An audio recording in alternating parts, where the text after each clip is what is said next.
Did you happen to know that you could be on that job site, that workplace, so that you could help others there understand what's in their heart? You say, oh, no, that's just for Daniel. No, it's not. This is the work that you and I have. This is what God's put in our hands. It's the special opportunities that only God could bring about. He's the only one who actually has this gift. There's a lot of people that say they have it, but the king knows they're lying to him. But Daniel could actually tell him the dream and the interpretation. It was an amazing feat. You say, well, God would never do this. God can do incredible things through your life if you will recognize why you're there. And that's what we're talking about, aspiring to be bright in the marketplace. Because of Daniel, the king gives praise and even worship to God. This could happen in your place. Daniel is an employee. He has an employer. He has supervisors in his life as well. He has a job. He has a job description. We can learn a lot from Daniel. The thread for us is this. Daniel is setting himself up to succeed, and he shined bright because of it. There was a lot he didn't have control of. In fact, almost everything about his life he didn't have control of. But what he did have control of, he honored God with that, and he set himself up to succeed because he recognized it. So he took control of what was in his control, and he honored God with it. And the first way that he did it is that Daniel accepted, and I might even use this word, surrendered to the circumstances that he was placed in. And I don't mean that, wow, there's a lot of illegal things going on in my company, therefore I just have to let it happen. That's not what I'm saying. What I'm saying is that I don't know very many people who say, my workplace is perfect. I have everything I want. It's amazing. I wouldn't change anything about it. I don't know very many. In fact, I don't know anybody who actually would say that. And oftentimes we just go so discouraged because our circumstances are not perfect, and we wind up getting all kinds of sideways, wasted energy on these things that are not perfect. And we don't surrender. We don't accept the circumstances that are maybe even holding us back. Maybe even hindering us from succeeding. But you know what? It is what it is. It's what we have. Maybe you don't have all the tools that you think you need to be successful. But guess what? You're not going to get them. And you still have the responsibility. You say, I can't believe this. I know. And I've been there. But we have to accept it and even surrender to it as a starting point.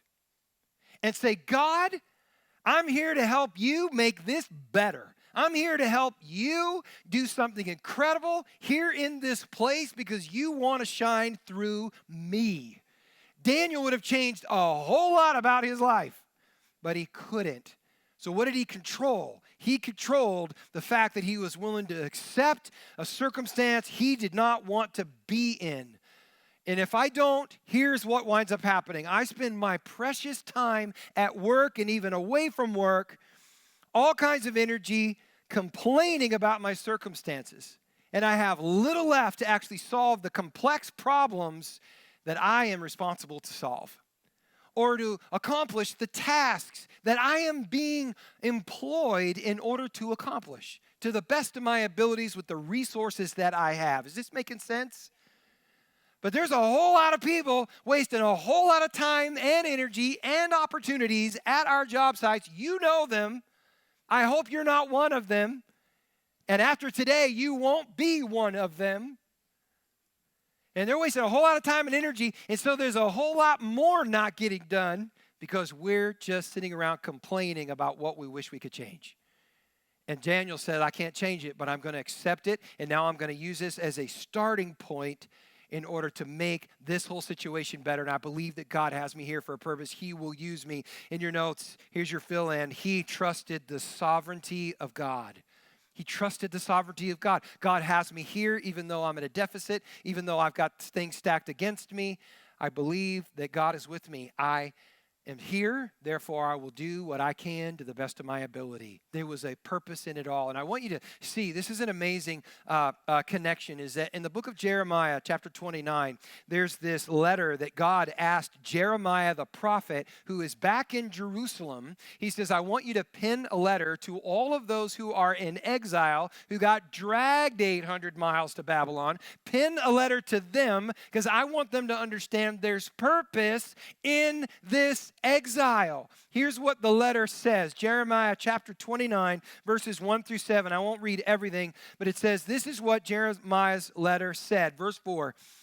This is what the Lord of heaven's armies, the God of Israel, says to all captives that he has exiled to Babylon from Jerusalem. He says, build homes, plan to stay.